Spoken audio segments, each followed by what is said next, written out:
माजी पंचायत समिती सदस्य उपसभापती आपल्यासोबत आज संदीपजी निंबळेकर आहेत. संदीपजी नमस्कार. नमस्कार.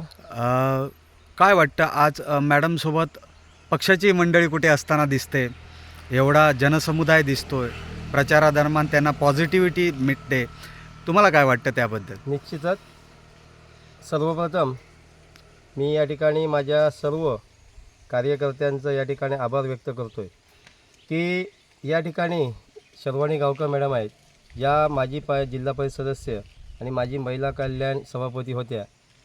त्यांच्या मार्गदर्शनाखाली या ठिकाणी मी गेली माझी 5 वर्ष काम केलं आणि त्यांच्यामार्फत ज्या सगळ्या योजना आहेत, मॅडमनी आपलं आता स्टेटमेंट दिलेलं आहे की ज्या सर्व योजना आहेत किंवा त्यांचं जे काम आहे त्यांच्या माध्यमातून मी या ठिकाणी पूर्णपणे या ठिकाणी माझ्या पंचायत समितीच्या विभागामार्फत या ठिकाणी पोहोचवण्याचं आम्ही काम केलं आहे. या ठिकाणी आत्ताच केंद्रीय सरपंचांनी या ठिकाणी आपला उल्लेख केला आहे की औंढा जिल्हा परिषद मतदारसंघ हा पूर्णपणे भाजपचा बालेकिल्ला.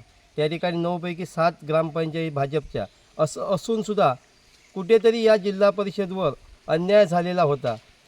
त्या अन्यायाला वाचा फोडण्यासाठी माझ्या सर्व कार्यकर्त्यांनी या ठिकाणी आम्हाला प्रोत्साहित करून की तुम्ही अपक्ष लढावं, की ही लोकांची मागणी किंवा कार्यकर्ते किंवा जनसमुदायाची मागणी असं म्हणून आम्ही या ठिकाणी अपक्ष म्हणून या ठिकाणी आम्ही रिंगणात उतरलो.